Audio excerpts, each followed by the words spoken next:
rather do accept or embrace technology as part of the possible solution, and that there really is a problem, and that the problem is really this. In my example, it could be a router. Another situation we're in a current enrollment system, you know, accounting or finance department of a particular school may have problems, computing how much revenue they've generated semester by semester, and they take a lot of time, 2 months, 3 months, even one semester after, before they get to find out the net revenue. And they would always complain that they don't have, the accurate information on time for them to actually compute the actual gross income and the net revenue.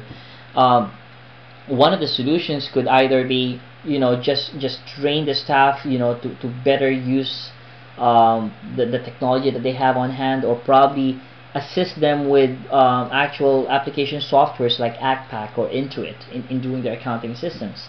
Another example could very well be just replace the actual users with more, younger ones, in terms of being able to manage maximum overloads in terms of their workloads. So those are possible solutions that can come up going to phase 2. But really, after phase 1, you really have to have an understanding of what really is the problem is, and it's not just a problem of what it seems to the user.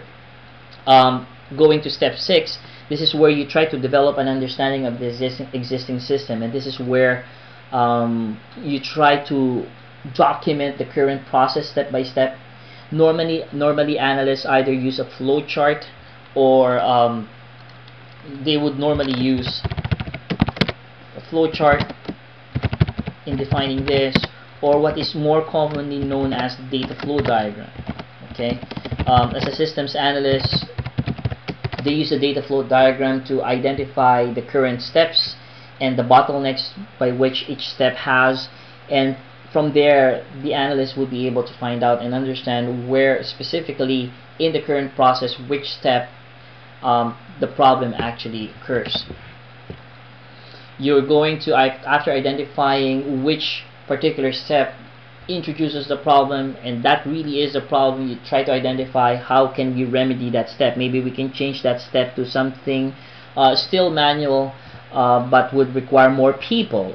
So maybe your solution, or one of your alternative solution, would be to add more warm bodies to that particular step. Or another one could be, might as well just train the user to use a computerized application in order to automate that particular step, to fast track and to make sure that the actual processing of that step gets accurate. So after phase 2, you should have an array of alternatives to be presented to the user, and come phase 3, you work with the user, you work with a project sponsor, you work with your audience, and try to determine which among these alternatives make sense given their constraints, budget wise, time wise, people culture, people behavior wise. And then from that point, once they have identified which from among the alternatives you come up, they're going to choose, then you're going to say, okay, we don't have that currently, we could either buy that particular package. In our case, we could buy a new router if the router is the one giving us headache, or we can come up with we can buy a financial system like ACPAC or Intuit, and to a bigger extent Oracle, or maybe even SAP, depending on our budget. Or maybe we can, since we have the talent that we have right now in the company, we can just develop our own from scratch. So that's basically where step 9 comes in. Are we going to build, or we're going to buy? And if so, what are the advantages and the disadvantages? So having said that, each particular slides thereafter here, and I'm not going to bore you with identifying the specific ones, but we're just going to go through each one very quickly. So in phase 1 of step 1, I identified basically who are the people that you're working with. Like I've said, learn their expertise, know where they're coming from, their attitude towards their work. Are they up for retirement? If that's the kind of people you're working with, well, for sure they're not going to be open for change. In step 2, try to identify the criteria and the constraints. If we're talking about feasibility, like I've mentioned in the previous class, in terms of feasibility, you may want to look at the, if I can type, the telos that I was referring to. So look at the technological feasibility of the project. Technological feasibility, like I said before, is all about understanding whether if I'm going to replace that with a wireless and router, is that router already available? Is that technology already available? Can that be purchased or not? If so, then it's technologically feasible. The second part of the feasibility analysis is the economical feasibility. And this is all about the budget of the user. Economical feasibility gets, subdivided into what is known as the actual cost and the actual benefit. And under the cost, you try to identify what are the recurring costs and what are the non-recurring costs. The whole point of doing the cost analysis is to identify once and for all whether it is feasible or not. So say for instance, if you have something like this, let me open an MS Paint here. So really, if we're talking about the present system, the current graph that the present system presents should be graphable in this way. Pardon me for that. So I can have an XY coordinate here, and this part over here is all about the time. So I can have year 1 here. I can have year 1, year 2, year 2, year 3, and so forth. And this part over here is all about cost. And for all we know, this could be something like 100,000,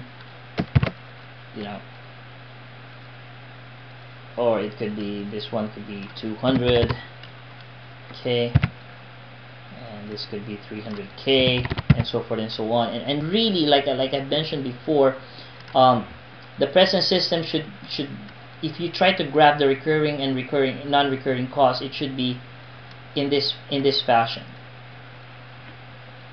Sorry for that. It should be somewhat this way,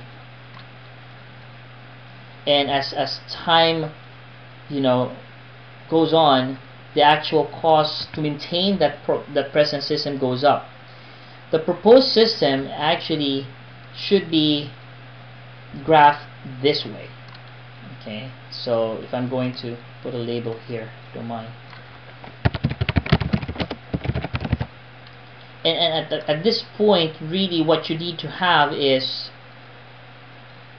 this item here, wherein they intersect, and this item here is what you term as the break-even point. Okay, the break-even point tells you when the proposed system and the present system, in terms of budget allocation to support the operation, gets equal. And in this particular graph, you could see that the break-even point touches somewhere between the first year and the second year of implementation. So what this really means is that you can go back to your analysis here and say, okay, in my present system, okay, these are the recurring costs and the non-recurring costs. And in my proposed system, these are my recurring costs and the non-recurring costs. However, understand that afterwards, I can have a break-even point in 1.5 years. Meaning to say, if my present system is costing me $30,000 or $100,000 a year to maintain, I can have exactly the same $100,000 without any extra money to spend out in my computerized process in less than 2 years. So that's really your point in getting the economical feasibility in terms of the cost. Make sure that the break-even point happened between 1 or maybe even less 5 years. Okay, if I can type. Okay, so if you can do that, there's a big chance that your project, makes sense. If the break-even point will happen after 10 years, chances are it's not feasible, and the company might be losing a lot of money in retrospect. In terms of the benefit, you're looking at the tangible and intangible benefits. So an example of this is that your proposal should be able to withstand its litmus test in terms of tangible. Tangible benefits are those benefits that can be equated to monetary costs. Like, for instance, if the current process requires that the current staff spend a total of 10 hours every week in overtime, okay, because they need to finalize the report at the end of every month. With the proposed system, not only do you need less staff, but you also limit or refrain or eliminate totally the need for overtime. So if the overtime pay is, I'm just trying to come up with an example here, let's say $50 per